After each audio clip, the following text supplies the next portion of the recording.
Hello, welcome back to Pehchaan, a journey to know yourself.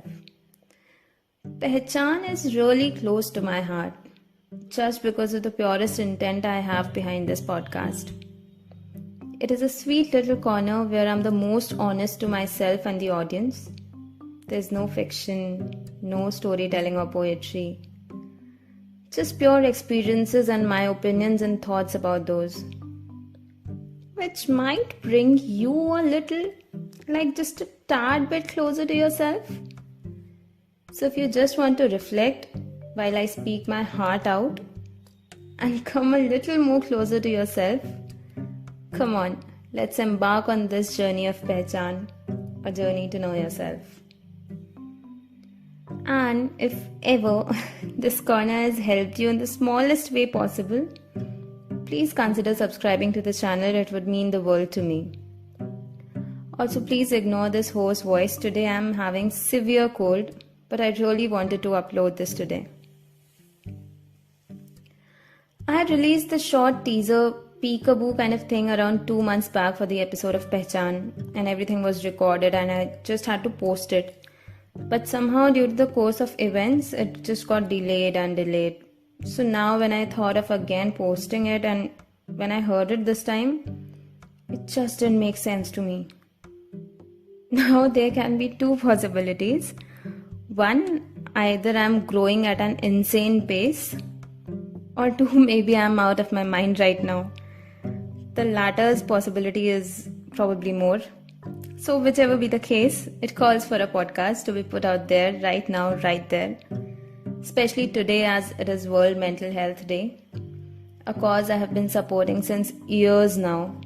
So here we are, after a long gap of around 7 to 8 months, back with an episode and a much serious and important one. The Thoughts That Wander. And a disclaimer, there will be a part 2 for this episode which will also be released very soon. So for the longest time on this podcast series, I've tried to bring your attention to mental health, spread awareness about the smallest of the reasons which can trigger someone, and always tried to work for the cause. In recent times, mental health has been the talk of the town. Pretty much since the pandemic. Before that, it was way too far from us common people. At least most of the people had thought so. Now, there are times I'm immensely happy that it is now discussed on every level amongst every group of people and society. But there are also times when I cannot reason out stuff. Like, what makes me sad is that the term depression and anxiety are being used most loosely of all times. Especially in youngsters these days, where they term every disappointment of their life to being into depression. I am no one to judge them or comment on it, but like at times, what is a phase in life, we term it as depression, which is quite not true. Those phases are very important in life. I consider myself in none of the two most commonly used slangs for age groups, the Gen Z and the millennials. But if asked, I would surely more relate to the millennials. Their thought process, the vigor they have to achieve something, and the patience and determination for the same is somewhere lost these days.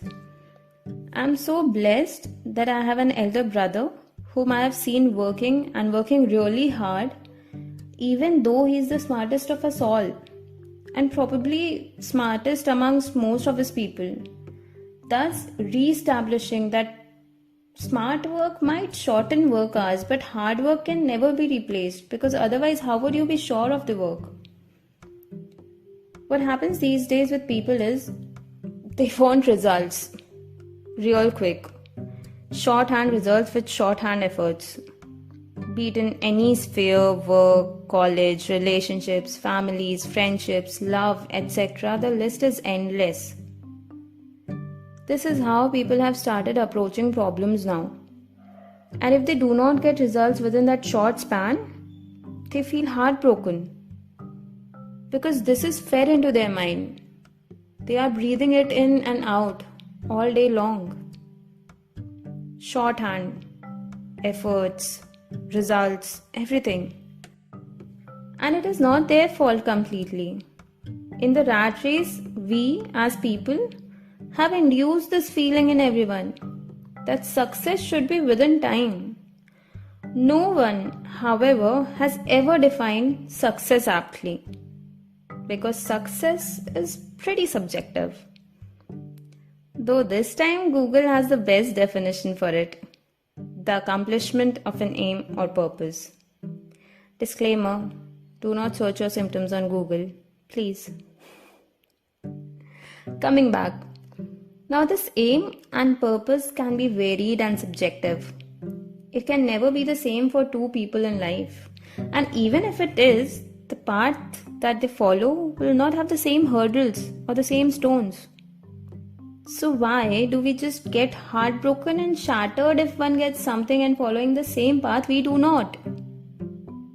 To help us with this, we need to be conscious and telling ourselves daily that I know my abilities and capabilities and I'm working hard and smart to bring those to the best of work.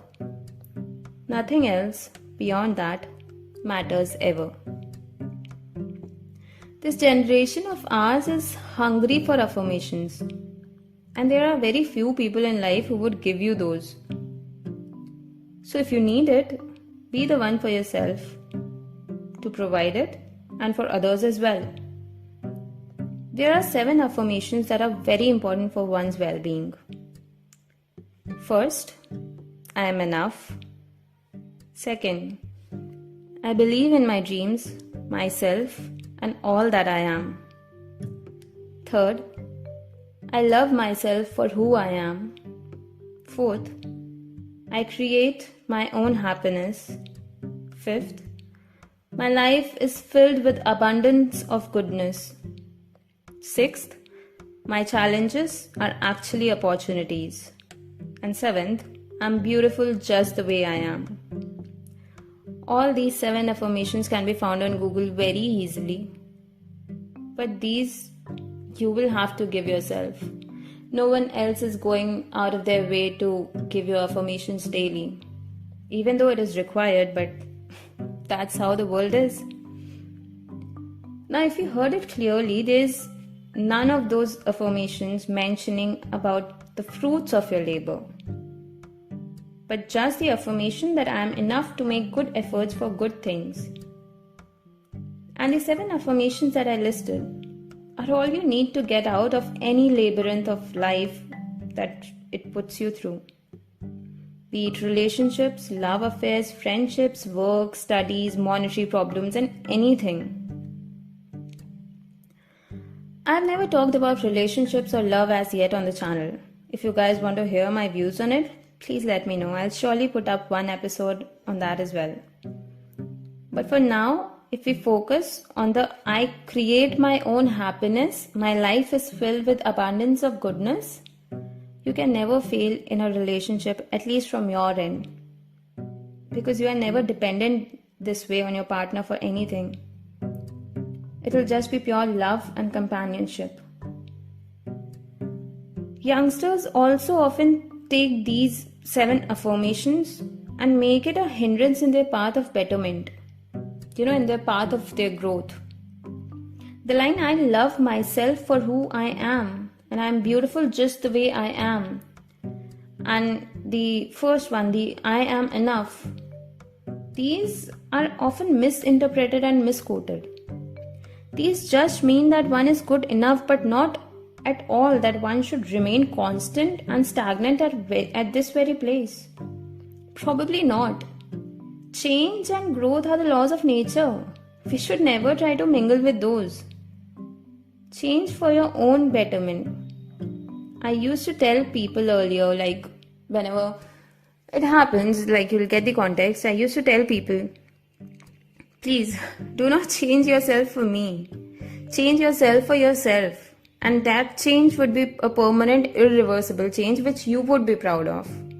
Because what often people do is they make fake promises that I'll do this for you, I'll do that for you, I'll change myself. But no, do not change yourself for someone else. Change yourself for yourself.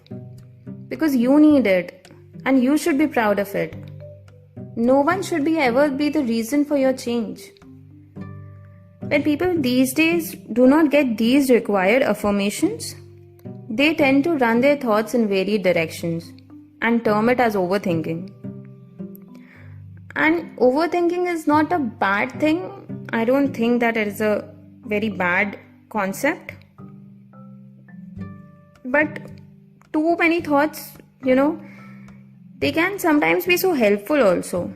And obviously people who invented things or great scientists, discoverers we had were not obviously thoughtless people. Definitely they were not.